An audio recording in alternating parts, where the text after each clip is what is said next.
Summary question, choose the option that best captures the essence of the passage.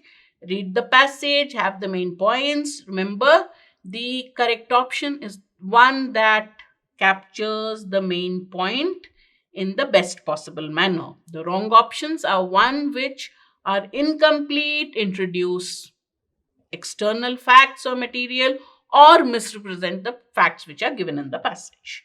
In their book Mind Reading, Sean Nicholas and Stephen Stitch argue that some components of our cognitive architecture are dedicated to the imagination. So, some parts of our cognitive architecture in the brain are dedicated to imagination. For them, imagination is a distinct mental ability. Like belief and desire, it's a distinct mental ability. And since each has cognitive equipment dedicated to them in cognitive architecture, so too does imagination. Imagination is a distinctive mental ability. Since desire, belief have their own cognitive architecture, similarly, imagination is a distinctive mental ability, so it also has a dedicated structure. This is what they say. With such dedicated equipment, we can explain how imagination is used for different ends. So, imagination has a dedicated structure in our cognitive ability and it can be used for different purposes. For instance, then he gives an example.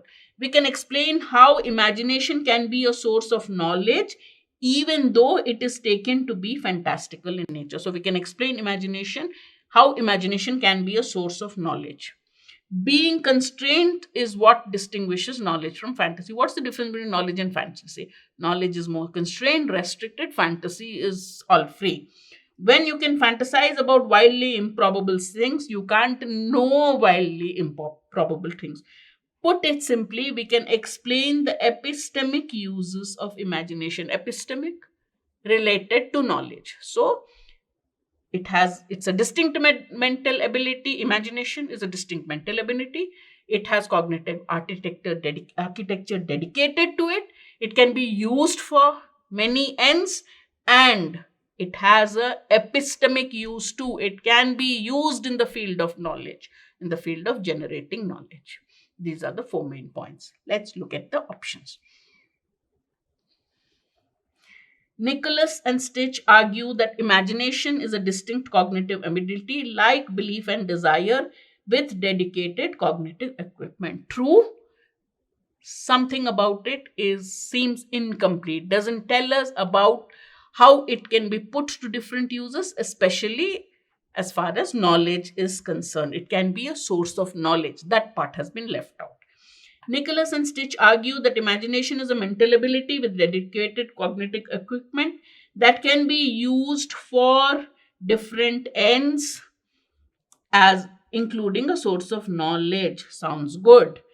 Nicholas and Stitch argue that imagination is a distinct mental ability. Note the difference.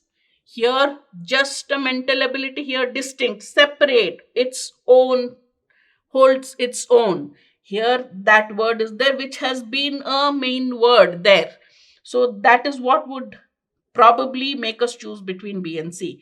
With dedicated cognitive equipment, which can be used for epistemic purposes like generating knowledge. So, B and C are close. B does not use the term distinct mental ability.